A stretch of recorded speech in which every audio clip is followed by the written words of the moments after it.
les mitzvot et l'antidépresseur.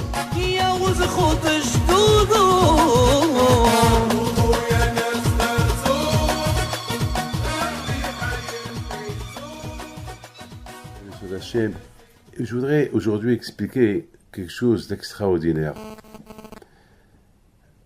Je me suis beaucoup posé une question, une grande question sur...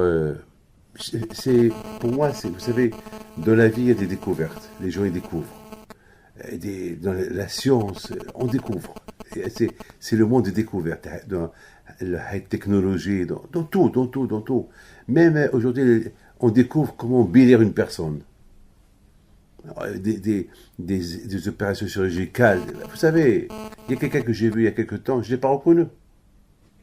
Je ne l'ai pas reconnu. Et lui, il me connaît. Moi, je ne le connais pas. Et j'ai commencé à réfléchir. Moi, j'ai une mémoire extraordinaire, Baruch Hashem. Je me rappelle ce que j'ai étudié lorsque j'avais 7 ans. Je me rappelle de tout, Baruch Hashem. Et celui-là, je ne reconnais pas son visage. Je dis, mais je ne te connais pas. Mais sa voix, et je dis, oui, à travers sa voix, je le connais. Comme Yitzhak, il a dit à Yaakov, Hakol kol Yaakov, et il dit Esav.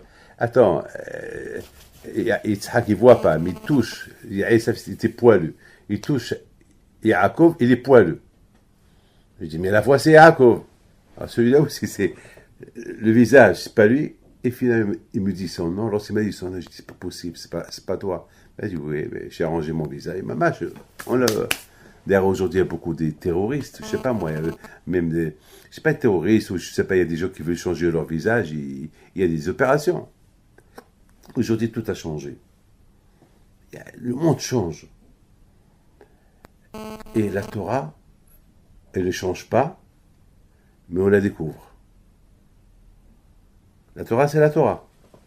Mais je vous donne la parole d'honneur. La Torah, elle est adaptée à toutes les générations. Et elle est adaptée à toutes les chassidoutes du monde. Et elle est adaptée aux Sfaradim, aux Ashkenazim, aux Létaïm, aux Perses. Elle est adaptée aux Juifs de Théman. Elle est adaptée à tout. Mais vous savez, il y a un proverbe, les Havdil, qui dit tous les chemins mènent à Rome. Les Havdil, hein, je dis. Sans comparaison. Vous savez, la Torah, tu discutes d'une halakha et tu vas trouver que cette halakha qui n'a aucun lien avec une autre halakha et tu vas trouver un lien. C'est la folie. Alors, cette semaine, ce que j'ai découvert, il y a une question qui m'a toujours cassé la tête. Mais je ne l'ai jamais posée parce que je n'ai pas de réponse. Et j'ai peur que si je la pose à quelqu'un, il veut me dire une réponse, je n'ai pas de réponse. Je tourne autour des réponses, mais toutes les réponses que j'ai données, c'était des réponses bidons. Pas bidons, mais des réponses qui vont satisfaire certains, mais moi, personnellement, ça m'a pas donné un kiff, un goût pour dire, ah, voilà, j'ai trouvé la réponse. Et c'est quoi la question? La question, c'est écrit dans la Torah, dans la parasha de cette semaine, c'est écrit que Yaakov il n'a pas dormi pendant toute sa vie, il n'a pas dormi. Presque il n'a pas dormi. C'est pas comme nous, on dort du matin au soir, et on fait les siestes, lui, il ne dort pas. Yaakov toute sa vie, il a étudié la Torah. À tel point que la Torah, elle ne dit pas sur lui qu'il est mort. C'est écrit Vaishkav, Vaigva. Vaigva, ça veut dire il s'est éteint. Mais ce n'est pas le mot Vayamut. Ce n'est pas écrit Vayamut. Comme c'est écrit sur tout le monde, Vayamut. Mat, il est mort. Wallo. C'est pas écrit Vayamut. Ça veut dire de là, Ramim, ils ont déduit que Yaakov l'omet. Moi, une fois, j'ai dit, c'est normal qu'il n'est pas mort. Parce qu'il fallait nous donner un exemple que les tzadikim, après leur mort, ils sont vivants. D'où on sait que les morts que les tzadikim, après leur mort, ils sont vivants. D'où Rabbi Pinto, Baal Tanya, Baal Shem Tov, ils ne sont pas morts. Même qu'ils sont enterrés, même qu'on les a enterrés, même qu'ils sont dans une tombe, ils ne sont pas morts. Ils ne sont pas morts, ils sont vivants. Ils sont vivants. Alors, comment? Eh bien, on apprend ça de Yaakov. Parce que Yaakov, même qu'ils l'ont enterré, on n'a pas écrit sur lui qu'il est mort. Le fait qu'on n'a pas écrit sur lui qu'il est mort, ça veut dire de là on apprend qu'un tzaddik, bimitato, un tzaddik après sa mort, il s'appelle vivant. Il s'appelle vivant. Il n'est pas mort, les tzaddikim ne sont pas morts. Mais qu'on va de leur... La preuve, et je vous donne une autre preuve, on va sur leur tombe. S'ils sont morts, qu'est-ce qu'on fait sur leur tombe? Qu'est-ce qu'on fait? Qu'est-ce qu'on fait? Parce qu'on sait qu'ils sont là. Ils sont dans une tombe et Azma. Et alors? Ils sont dans une tombe. Mais c'est pas la tombe, c'est Gan Eden là-bas. Pour eux. Là-bas, c'est Gan Eden pour eux. C'est Gan Eden, c'est Akolpanim, je ne vais pas rentrer dans les détails. Donc pour nous, Yaakov était le symbole de la Torah. Maintenant, avant que Yaakov il est parti pour marier Rachel et Léa, il est parti à la yeshiva de Shem Ve'ever, il est resté là-bas 14 ans. 14 ans, il n'a pas dormi. 14 ans d'études de Torah pour se préparer pour affronter ce rachat-là. Écoutez bien. Et voilà. Il se passe... Vous avez chaud? Non, on est bien là. D'accord. Il se passe une chose extraordinaire. Que on l'a forcé pour dormir. Le bon Dieu l'a forcé. C'est pas l'exomile qui l'a fait dormir. C'est Hachem. Hachem, il l'a forcé. Il s'est endormi. Il dort, il fait un rêve. Il rêve un soulam, une échelle, que ses pieds sont par terre, les rochos magéa Hashamaima, et les pointes de l'échelle, c'est une échelle des centaines de milliards de kilomètres, des milliards de il n'y a pas, parce qu'il n'y a pas, c'est l'infini, d'ici au ciel c'est l'infini. Lorsqu'un homme meurt, une seconde il arrive là-bas, mais si quelqu'un veut arriver là-bas, c'est l'infini, c'est des milliards et après c'est l'infini, c'est l'infini. Et qu'est-ce qu'il rêve? Il rêve Elokim Oliv Yordimbo. Alors, il y a beaucoup d'explications sur ça. Des anges qui montent, qui descendent. Il y a ceux qui disent que c'est des malachim qui ont accompagné Yaakov jusqu'à la frontière d'Eretz Israël. Alors ceux-là, ils montent parce qu'ils n'ont pas le droit de quitter Israël. Et ceux qui descendent, c'est ceux qui vont l'accompagner jusqu'à Haran. Il y a des explications. Il y a ceux qui expliquent autre chose. Les malachim, il arrivait des sarés au mot ha'olam, ceux qui protègent les nations, qui montent et que Hachem les fait tomber. Olim, Veordim. Et Yaakov, il se régale. Il voit Mada, il voit Paras, il voit Yavan, il voit Mitzrayim, tous ces nations qui vont faire souffrir à Israël. Qui monte, et Hachem, il les fait tomber. Hachem, et voilà, il voit Hachem. C'est quoi Hachem qui est là? Parce que le Midrash, il dit que Yaakov, dans son rêve, il voit que Edom, c'est-à-dire Esav, il monte, il descend pas. Il monte vers le ciel, il descend pas. Yaakov, il a eu peur. Il dit quoi? Je me sauve de Esav, parce qu'il veut me tuer. Il va faire souffrir mes enfants. Il a commencé à avoir peur. Il le regarde et il dit, il va arriver. Mais dès qu'il arrive là-haut, je le fais tomber. Là, Yaakov s'est calmé. Mais ma question, elle est comme ça. Mais de quelle force est là ce Esav là de monter? Tous ceux qui ont essayé de monter sont tombés après quelques pas. Et celui-là, il est arrivé quand même à monter jusqu'à là-haut. C'est quoi le message de ce Edom qui monte. D'ailleurs, même Yaakov, il a eu peur. Il arrive jusqu'en haut. Mais pourquoi de quelle manière il est arrivé jusqu'en haut? De quelle force il est arrivé jusqu'en haut? Ça, ce que j'ai jamais compris dans ma vie. Qu'est-ce qui est caché dedans? Vous allez me dire, Edom, c'est le symbole des fins de temps. C'est-à-dire que Edom, il va régner jusqu'à la fin des temps. D'accord, qu'il reste jusqu'à la fin des temps, alors c'est pas grave. Pourquoi il faut qu'il arrive jusqu'au haut? Mais vous savez ce qu'on arrive jusqu'au haut? C'est énorme. C'est comme par exemple si par exemple quelqu'un qui gagne au loto et quelqu'un qui gagne sans complémentaire et quelqu'un qui gagne avec le complémentaire. Complémentaire, ça veut dire qu'il a tout gagné, mais celui qui gagne l'auto sans complémentaire, il a aussi gagné. Il a aussi gagné. Mais combien il a gagné? Il a gagné au loto, 6 numéros. Quand même, mais de quelle force Esav, le rachat, ce Esav Harachat que la Torah dit sur lui, que Hachem le déteste? Je vois un peu la fenêtre.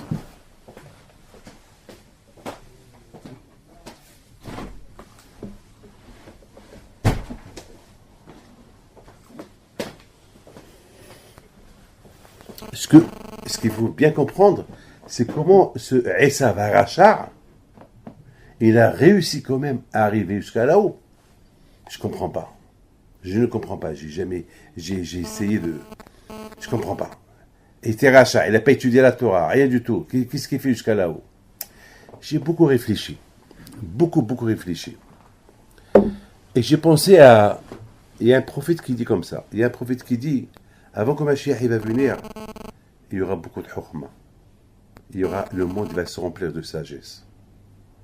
Alors écoutez bien ce qu'il dit le Rambam. Le Rambam, il dit, lorsque Mashiach va venir,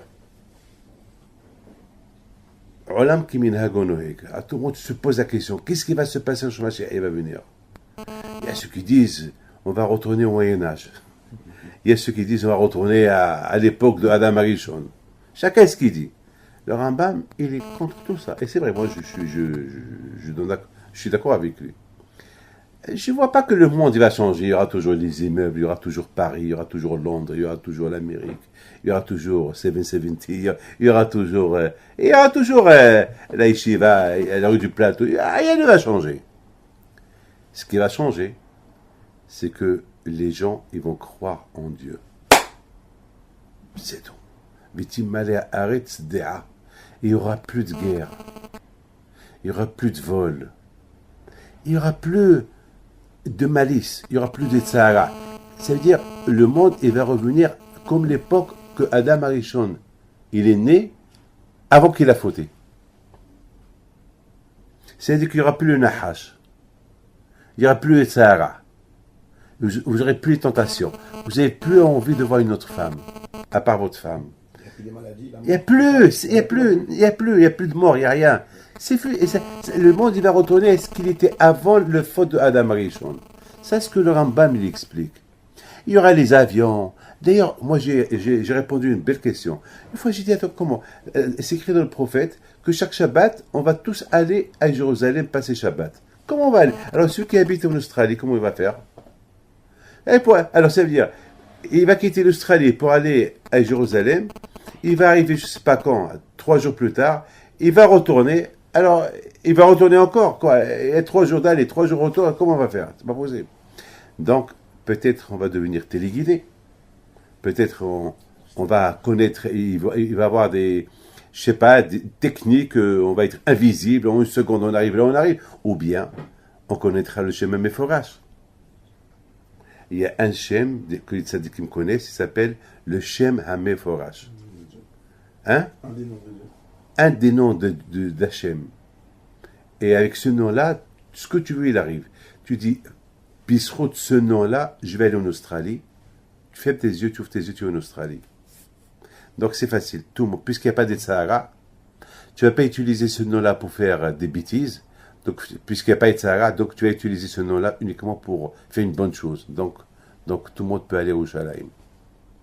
Donc, et Hachamim, ils disent que RSC va s'étendre, elle va beaucoup s'étendre, donc ça va, le monde va être, donc le monde il ne va pas changer. Olam, et tout le monde va vivre. Il y aura la résurrection. Ça fait, c'est fini. Ça va être un monde de Gan Eden ici. J'ai même vu dans les écrits jusqu'à un homme, jusqu'à que tu as ras-le-bol de vivre. Ça y est, si tu as vu des générations, ça y est. Eh bien, tu rentres dans une grotte et tu vas à Gan Eden à Elion. Voilà, c'est tout. Mais c'est tout. Le monde, la différence qu'il va avoir, le Mashiach, il va venir, c'est que il n'y aura plus de guerre. Le lion ne va pas manger la chèvre. La chèvre, elle va rester tranquille. Le lion va manger la paille. Il n'y aura plus de viande. Il n'y aura plus quelqu'un qui va tuer l'autre. Il y aura plus, parce que tu n'auras pas besoin de rien du tout. Tu auras tout. Tout ce qui se passe aujourd'hui, les guerres qu'il y a, parce qu'on a besoin. Lorsque Mashiach il va venir, tu auras besoin. Et en plus, il n'y aura plus de jalousie. En plus, tu vas être satisfait. Tout le problème d'aujourd'hui, on n'est pas satisfait. On a 1 million, on veut 2 millions, on a 2 millions, on veut 3 millions, on a 3, on veut 4, on a 4, on veut 5, on veut 6, on veut 7. On n'est pas satisfait. Lorsque Mashiach il va venir, tu vas être satisfait. Tu ne vas pas courir pour, je sais pas, pour des bêtises. Je sais pas, le temps, c'est ce que le Rambam, il explique. Et aujourd'hui, je suis complètement d'accord avec le Rambam. Donc, ça veut dire que les choses, ils vont complètement changer. Complètement, ils vont changer. Écoutez très bien.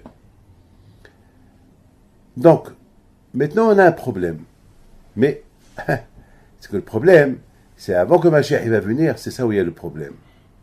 Avant que Mashiach il va venir. Maintenant, avant que Mashiach il va venir, il y a le Sahara. Le Sahara, il sait qu'une fois que Mashiach il est venu, c'est fini pour lui. C'est fini pour lui. Il va disparaître. Donc, non seulement qu'il va être au chômage, mais il va disparaître. Il n'y aura plus. Donc, il le sait. Donc, maintenant, il fait tous ses jeux. Il met le paquet. Il met le paquet. Il met le paquet pour ralentir.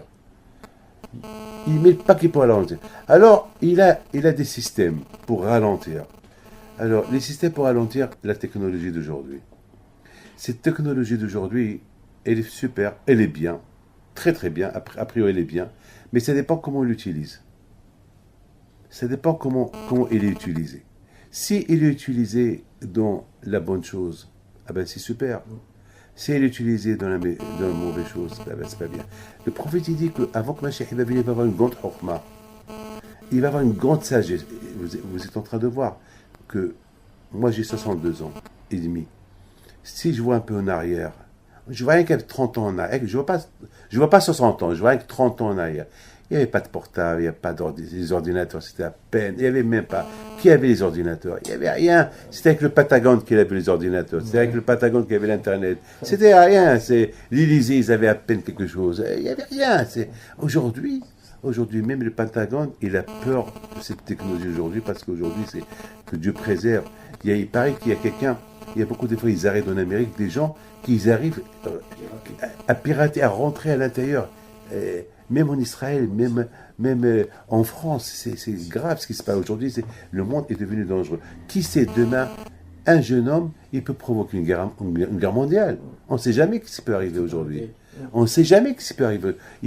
Il peut avoir un chimiquement. Aujourd'hui, tout est contrôlé par les ordinateurs. La Chokhmah d'aujourd'hui, elle est immense. Elle est immense. Vous savez que, par exemple, pour la guerre des missiles, cette guerre des missiles, il ne va même pas se passer la guerre des missiles dans ce monde-là. La guerre des missiles, ça va se passer dans l'air. Tout est téléguidé avec les satellites et tout. C'est de la folie ce qui se passe aujourd'hui. Les téléphones, tout est téléguidé. Et la Chokhmah d'aujourd'hui, elle est inimaginable. Donc maintenant, les gens, d'un côté, ils ont Mashiach qui les attend, qui est là aux portes. Il est là à la porte. Mais de l'autre côté, les gens, ils n'ont même pas le temps de voir cette porte s'ouvrir parce que leur tête, elle est dans les ordinateurs et les inventions de iPod, de téléphone, Vous savez, hier, je suis parti chez l'ophtalmo hier soir et en attendant mon tour, parce qu'il fallait qu'il me mette des gouttes pour ça, il faut attendre un quart d'heure. Et celui qui m'a accompagné, il a pris une petite son iPhone ou téléphone, je sais pas, tout petit. Il commence à voir les informations, la télévision. Je lui dis, c'est quoi la télévision? C'est quoi ça? Il m'a dit, oui, il y a la télévision. Je ne savais pas. Je savais qu'on a parlé de ça l'année dernière, mais déjà. Et puis, il me montre, il m'a dit, j'ai à une station tous les films du monde, tous les nouveaux films, tout en ça. On croit que c'est normal. L'Internet, le Face. Je commence à réfléchir. Je lui dis qu'il a le monde entier dans sa main. Car ce monsieur-là, quel temps il est là pour étudier la Torah? Je lui dis, t'as le temps d'étudier? Tu étudies? Il m'a dit, oui, avant. Plus maintenant, malheureusement. Moi, dans mon lit, c'est pour ça que, comme vous dites, c'est important, on peut l'étudier, on peut le servir du bien. Moi, dans mon lit, vous êtes avec moi avant de dormir. Voilà, alors malheureusement. David Pinto. Alors, j'étudie vous. Bon, Hachem. Alors, malheureusement, voilà celui-là, malheureusement. Donc, c'est ce qu'il dit le prophète. Avant que Mashiach il va venir, il va voir les deux, le Tzara et le Tzaratov. Ça va être le wrestling du siècle. Mais ce n'est pas un wrestling de 12 ronds, de 12 combats, ça va être un seul combat. La Chokhmah de Edom et la Chokhmah de la Torah. Et voilà la guerre. C'est ça, on est en pleine guerre maintenant. Et malheureusement, si Hachmi voit que le Tzara il gagne, il n'a pas le choix.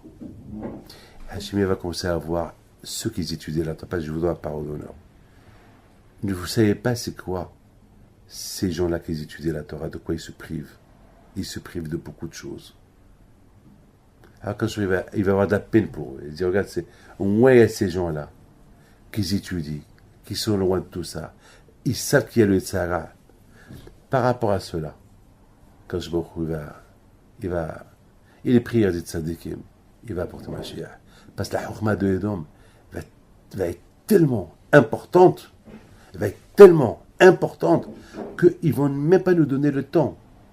Que les gens n'auront même pas le temps d'aller à l'Yeshiva. Même aujourd'hui, la prière, et j'ai vu quelqu'un qui était en train de faire sa prière, on faisait la prière, il regarde son téléphone, quelqu'un qui l'appelle, il envoyait un message. En plein Hamida, il envoie un message. Attends, en plein Hamida, tu envoies un message. Est-ce que si tu es devant un roi, tu vas envoyer un message à quelqu'un? C'est impossible. Tu es devant le roi. Bah, malheureusement, c'est le Tzara. C'est pas de sa faute, c'est le Tzara.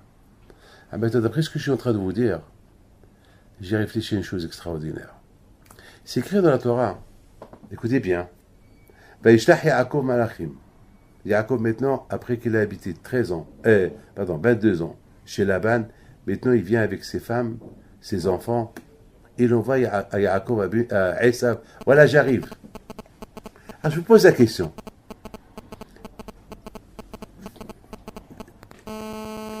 C'est quoi le message de Yaakov? Voilà, j'arrive. Quand tu veux énerver ton frère, tu as volé sa Bechora. Tu as profité, parce qu'il avait faim, tu as profité d'acheter sa Bechora. Tu lui as volé ses brachot.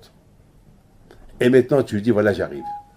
Il arrive avec des milliards, avec des femmes, des enfants. Il paraît, d'après le Midrash, il dit, il avait près de 75 000 chiens qui surveillaient son troupeau. Alors, imaginez-vous, c'est quoi 75 000 chiens? Alors, imaginez-vous la taille du troupeau. 75 000 chiens. C'est inimaginable.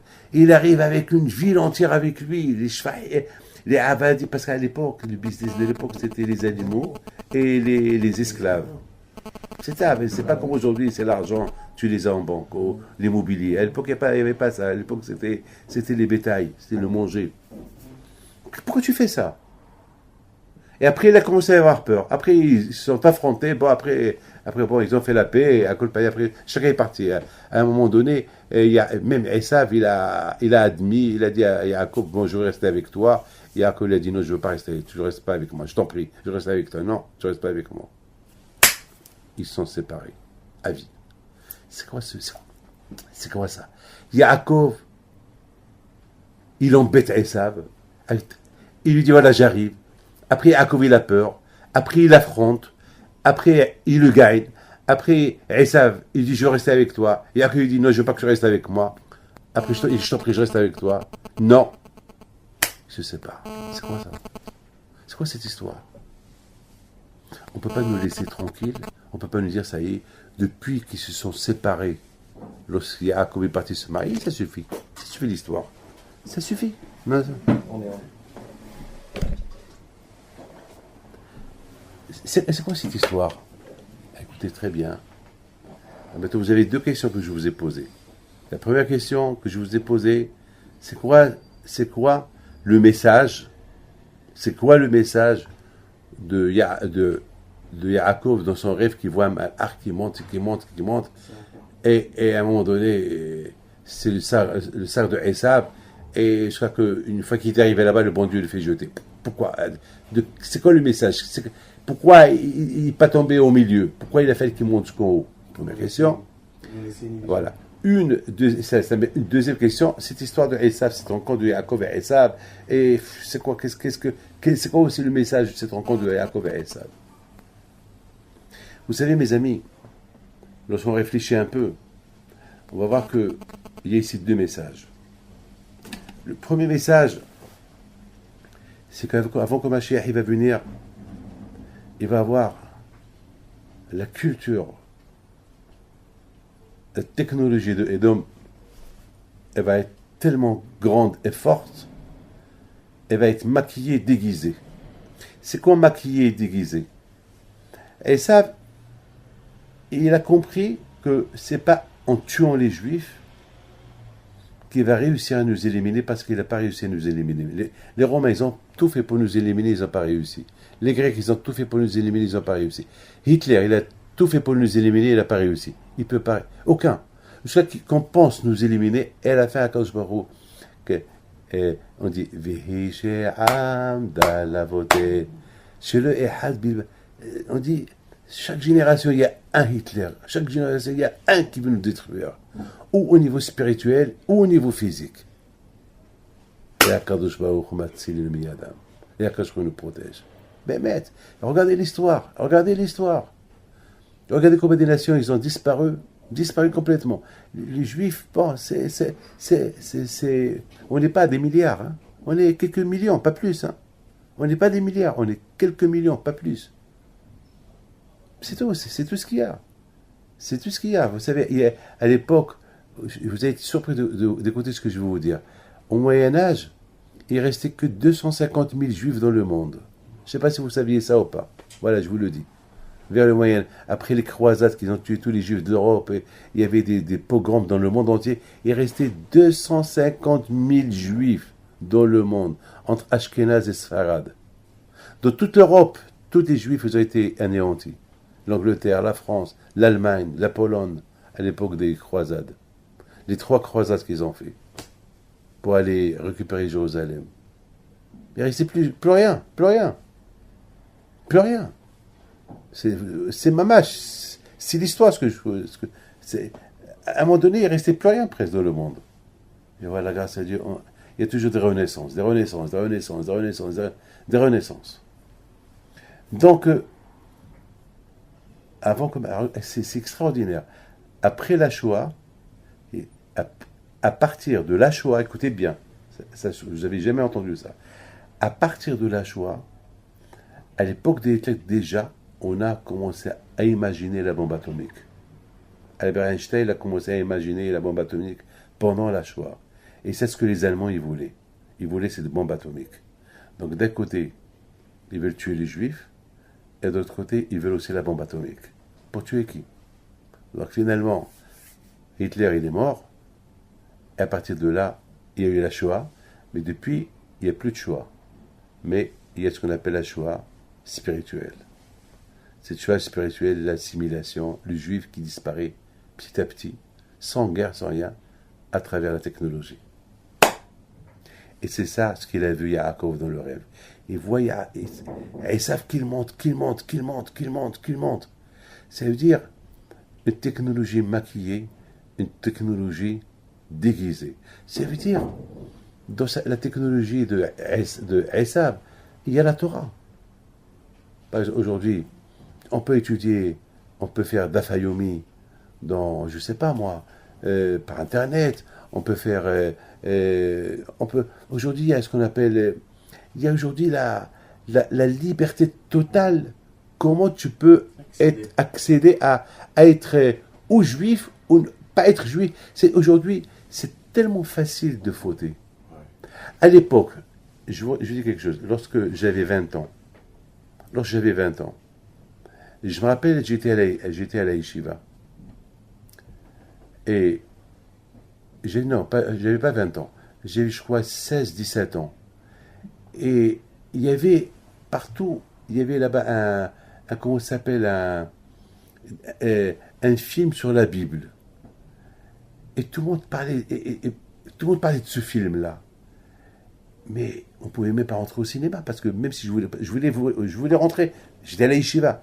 Mais on s'est dit, si on s'est attrapé, on nous jette de la yeshiva. Et tout le monde parlait. Il y a un qui a réussi à rentrer au cinéma. Et il nous a raconté ce qu'il a vu. Mais il a été jeté, pourquoi? Parce que quelqu'un l'a rapporté au Rosh Hashiva et il l'a jeté. Ça veut dire que personne ne pouvait fauter. Les gens qui voulaient voir un film porno, ils avaient honte. Comment il va attendre dehors pour entrer? Est-ce que quelqu'un est passé le voir? C'est avant quelqu'un qui veut fauter, c'était pas possible de fauter parce que c'est dur. Il n'avait pas les moyens de voter. Aujourd'hui, c'est tellement facile. Aujourd'hui, tu tapes sur Internet, tu rencontres 1000 femmes. 1000 femmes. Tu peux voir ce que tu veux. Tu peux voir les films que tu veux. Tu peux voir ce que tu veux. C'est là que le srout est plus grand. C'est là, tu as un machin devant toi. Lip service. Tu as le lip service. Tu peux faire ce que tu veux.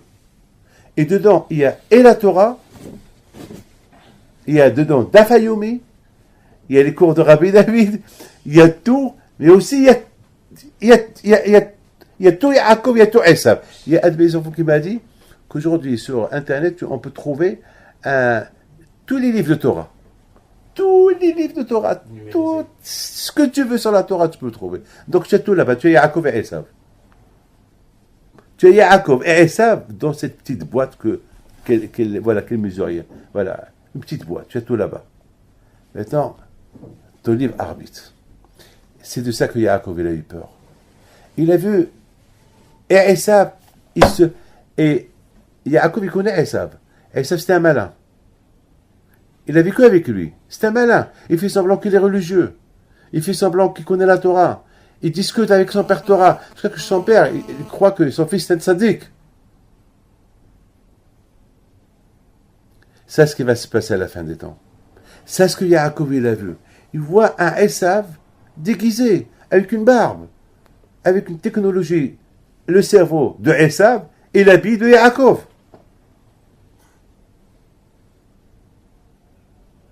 Alors, que Yaakov Abinu, c'est de la folie. Alors, Yaakov, il a eu peur, il a dit, attends, mais les gens vont se tromper. Ils vont voir une barbe, ils vont voir un chapeau, ils vont le suivre. Et sa tête, elle est taref. Et en plus, il est tellement déguisé qu'il monte. Même, personne n'arrivait à l'arrêter. Pourquoi? Parce qu'il monte, déguisé. Qui peut l'arrêter? Mais Hachem qui le connaît, il dit, à côté, t'inquiète, moi je le connais. Dès qu'il arrive là où je vais faire tomber. C'est ça le message. Le message avant Mashiach. Le message avant Mashiach, ça va être comme ça. Ça va être Yaakov et Esav, qui vont être les deux encore ensemble. Encore ensemble. On ne sait pas qui est le vrai Yaakov et qui est le vrai Esav. Parce que les deux se ressemblent. Un qui est les Shiva, qu'il monte, et tu as l'autre aussi qui monte. Mais l'autre qui monte, il monte en déguisé, mais que Dieu préserve avec d'autres idées. Et malheureusement, beaucoup de gens ils sont tombés, même des rabbins sont tombés dans ce déguisement-là. Mais achevez heureux ceux qui font attention. Mais vous avez compris maintenant, on a compris le message de Esav qu'il monte. Qu'il peut monter avec tout son déguisement, mais à un moment donné, le bon Dieu il va montrer le Hémet. On montre le Hémet, et ça va disparaître. Mais il faut faire attention. Et d'autre côté, le message, la rencontre de Yaakov et Esav. Ce message-là est extraordinaire. Ça aussi, c'est le message de la fin des temps. À la fin des temps, on va être devant une vérité. Il faut dire, c'est pour ça que les rabbins aujourd'hui crient. Faites attention à ça, faites attention à ça, faites attention à ce téléphone, faites attention à ça. Ils crient.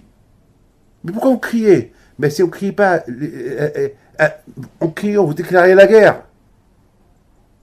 Peut-être on ne va pas vous écouter. Eh bien on crie. Ceux qui nous écoutent, on a sauvé ceux qui nous ont écoutés. Donc à un moment donné, il va y avoir des affrontements entre les rabbanim et ceux qui inventent tous ces trucs-là qui peuvent... Et il va y avoir une confrontation et ça va crier entre les deux. Et à un moment donné, avant que Mashiach va venir, il va se passer que ils vont dire, bon ça va, vous pouvez utiliser notre technologie pour vos trucs, pour votre Torah, utilisez. Parce qu'a priori, pourquoi on nous laisse utiliser la Torah dans cette technologie-là? On aurait pu nous dire, hey, vous nous dérangez là. Hey. Nous, on veut des sites open, pas de religion. Ben, on nous laisse. il va avoir comme une paix. Mais Yaakov va dire non, je ne suis pas d'accord. Je ne suis pas d'accord. Voilà, Rabotaï. On n'est pas d'accord. Mais, je ne suis pas d'accord, mais il y a toujours ce mais-là. On a besoin. Ah, il faut faire attention. Pourquoi Yaakov il a offert un cadeau à la Yaakov Abinu Alav Shalom. Yaakov Abinu Alav Shalom. Il faut savoir une chose. La Gemara, il dit. Alors, je vous raconte une petite histoire. La Gemara, c'est pas que je raconte cette histoire là en deux mots. La vie d'aujourd'hui, on est obligé de donner ce qu'on appelle le shiraim à la klipa. On mange, par exemple, et avant de faire Birkat Amazon, la klipa, la tom'a, elle est en colère parce qu'elle voit qu'on a mangé pour servir le bon Dieu, pour avoir des forces. Alors, qu'est-ce qu'elle va faire? Elle va utiliser encore plus de force contre nous. Alors, on lui fait goûter. En la faisant goûter de ce qu'on a mangé, on l'affaiblit. Et s'affaiblit.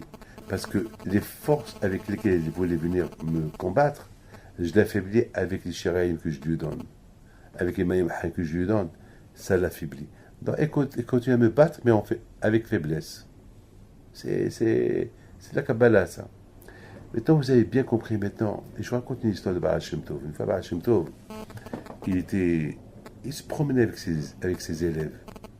J'ai vu cette histoire-là dans le livre Elana de Haye, un des Talmidim de Baal Shem Tov. Et de loin, il voit un très bel arbre. Des branches, des feuilles. Il leur dit, vous voyez ce que je vois? Ils ont dit, oui, un arbre super. Il a dit, super, hein? Et tu vois, à quoi il sert? Il n'y a que des feuilles, il n'y a pas des fruits. À quoi il sert? Ils n'ont pas répondu. Il leur a dit, avant que Mashiach va venir, il va se passer qu'il va y avoir beaucoup de faux rabbins.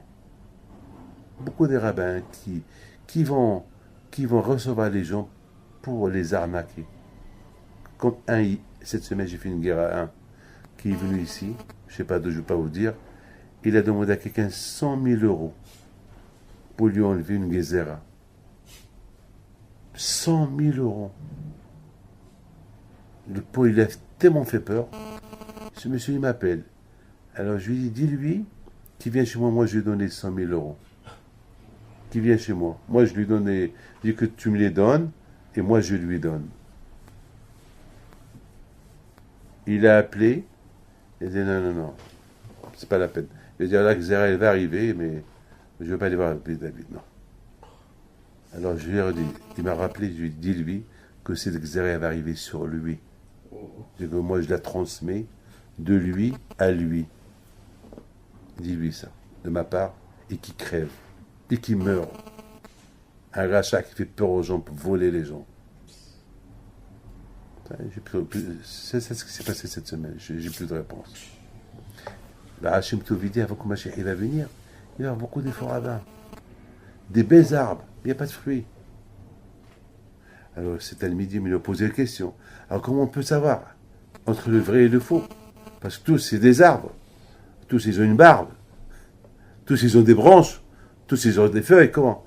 Et bien surtout il a donné une super réponse. Il a dit pour distinguer entre le vrai rabbin et le faux rabbin, il faut voir est-ce qu'il dit du mensonge. Est-ce qu'il se comporte comme ce qu'il dit? S'il se comporte bien, et il est dans le émet, donc il est émet, c'est un vrai. Mais s'il dit des choses et lui fait le contraire, ou il ment, c'est qu'il n'est pas émet. Ben malheureusement, aujourd'hui, c'est ça ce qui se passe.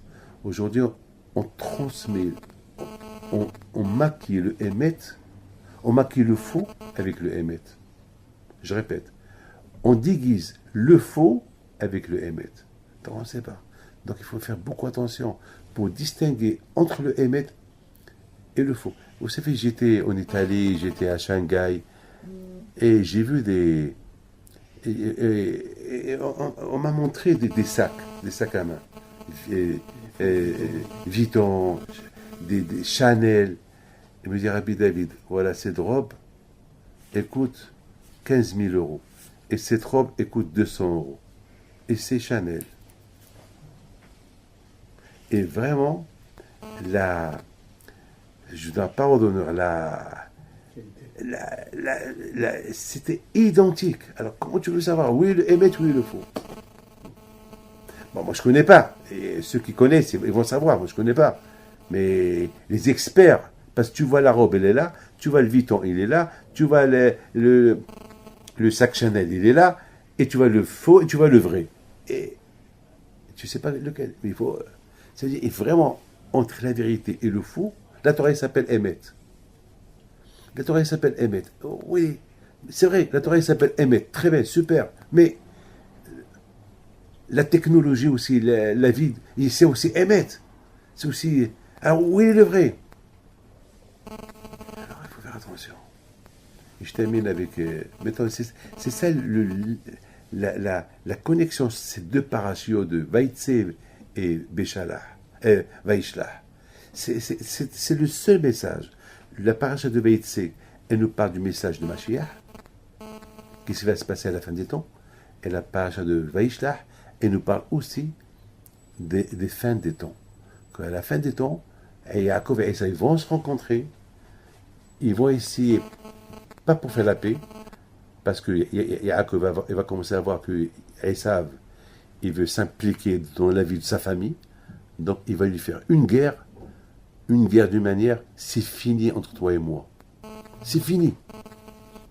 Tu as vécu dans le shaker toute ta vie, tu es un menteur, tu es un haron, tu es un tsaïd béfiv, tu fais chasser les gens avec ta bouche, c'est fini. Alors je t'en prie, je reste avec toi. On va coopérer. Il n'y a pas de coopération. Moi et toi, ça ne va pas. Moi, je suis Emet, tu étais Emet et Yaakov, toi tu es le shaker. Toi tu vis dans le mensonge. Tu maquilles le mensonge avec le Emet. Un bon maquillage. Je ne veux pas vivre avec toi. Alors, je laisse quelques soldats avec toi qui me représentent. Il lui dit, je ne veux pas te représenter. On se verra avec Mashiach. Il lui dit Yaakov. Et c'est écrit dans la Torah, et Esav est parti à Seir. Seir, c'est ce que vous voulez. C'est pas Israël. Et Yaakov est parti chez son père. Et c'est comme ça. Voilà ce qui va se passer. Donc aujourd'hui, on vit cette rencontre de Yaakov et Esav. On vit que Esav, il nous dit, viens, on va habiter ensemble, on va coopérer ensemble, on va vivre ensemble. Vous restez dans votre religion, moi je suis dans ma religion, mais il y a des choses qu'on peut les arranger, vous et moi. Et nous, on doit répondre non. Et c'est quoi Rabbi Ishmael alors? Je préfère Ishmael, ne pas parler sur Ishmael. Ishmael, c'est autre chose. C'est la conséquence de ça. Je préfère. Ishmael, c'est autre chose. N'oublie pas une chose, il y a le Rambam qui dit une phrase extraordinaire, je termine avec ça. Le Rambam, il dit quelque chose d'extraordinaire. Le Rambam, il dit que Ishmael, ils aident beaucoup à Israël dans la venue de Mashiach. Parce que Ishmael, il croit en Dieu. Ils disent Allahu Akbar. Il représente Dieu. Et attends, nous on est combien? Nous on est quelques millions. Qu'est-ce que quelques millions? Qu'est-ce qu'on peut dire au monde? Allah, Allah. Non, pas mais eux, ils sont nombreux. Eux, ils sont capables. Et même le fait qu'ils mangent halal, qu'ils mangent du kasher, et qu'ils ne mangent pas de cochon, et qui quand même, ils représentent Dieu. Donc, quelque part, que chacun, le Rambam dit que quand même, ils ont combattu l'idolâtrie. Et ils ont combattu l'idolâtrie. Ils ont éliminé beaucoup d'idolâtrie du monde. L'Égypte de l'époque, c'était idolâtre. L'Arabie Saoudite de l'époque et tout le Moyen-Orient de l'époque, la Perse, tout ça de l'époque, c'était tous des idolâtres. Ben, ils ont éliminé ces idolâtres-là. Ils les ont rendus croyants. Donc, tout l'Inyan de Matan Torah, le don de la Torah, c'est de faire régner le nom de Dieu dans le monde. Nous, ça, on ne peut pas. Il faut de l'aide. Ils ont des srouillottes quand même. Dès qu'ils ont des srouillottes, ils ont beaucoup de mérites. Il faut être réaliste. Il y a beaucoup de mérites. Bon, à Kolpanim, je voudrais simplement vous dire une chose. Une chose il faut que je raconte une belle histoire et j'arrête. Une super histoire que j'ai écoutée la semaine dernière en Israël. Une super histoire. La match, pour moi, elle est super, cette histoire. Il faut la raconter, cette histoire. C'est ma belle-sœur qui est. C'est mon frère qui me la raconte, qu'il a écouté de sa femme, sa belle-sœur. Sa femme, ce qui est ma belle-sœur. Il y a un cours de Torah qui se passe toujours à Ashdod, pour les femmes.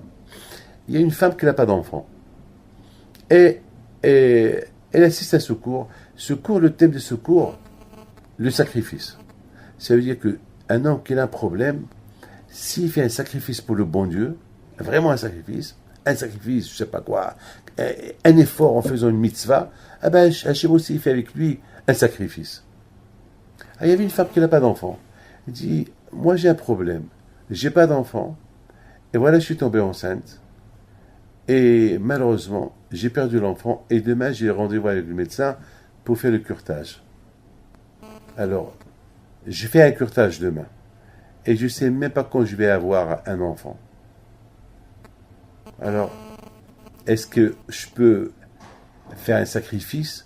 Je dis au bon Dieu, voilà, quelque chose que j'ai pas l'habitude de faire, que je vais commencer à la faire, une mitzvah que j'ai pas l'habitude de la faire, je vais commencer à la faire.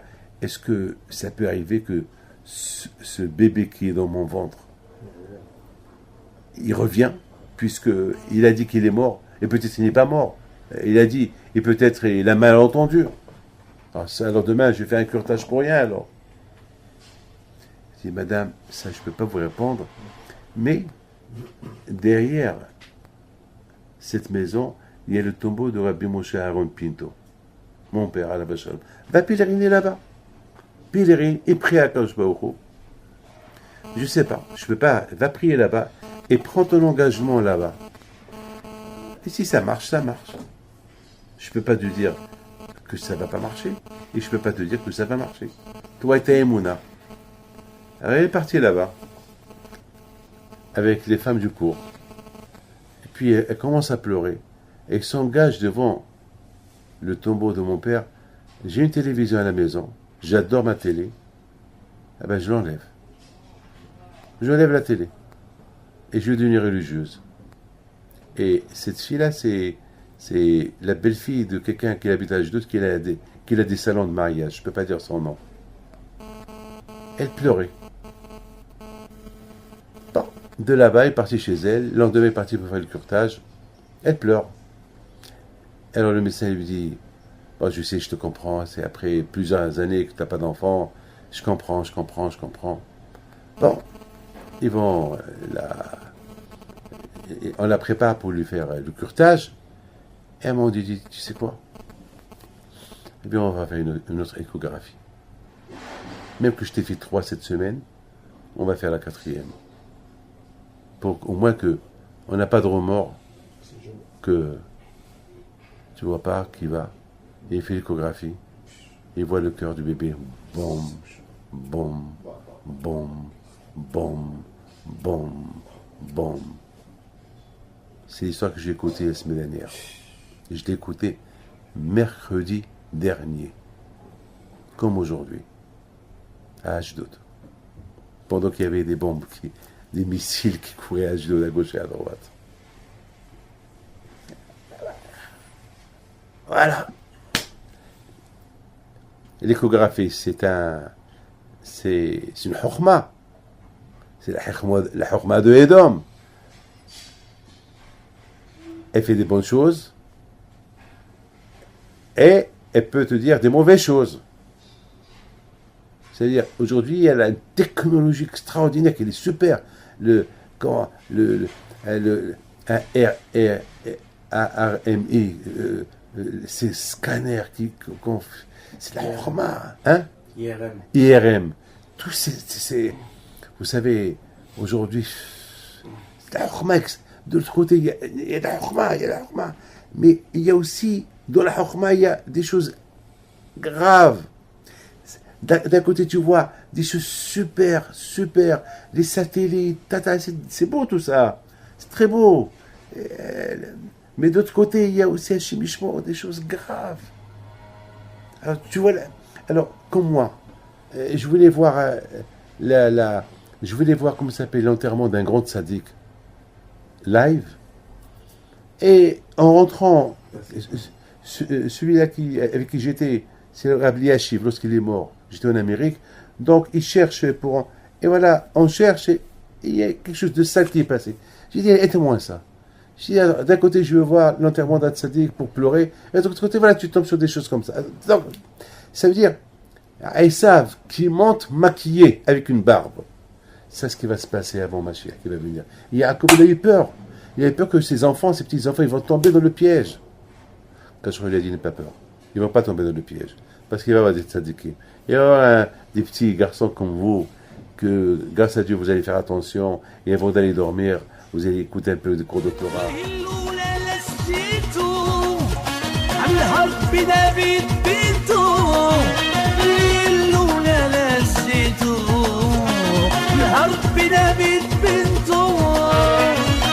العيالات صغرتو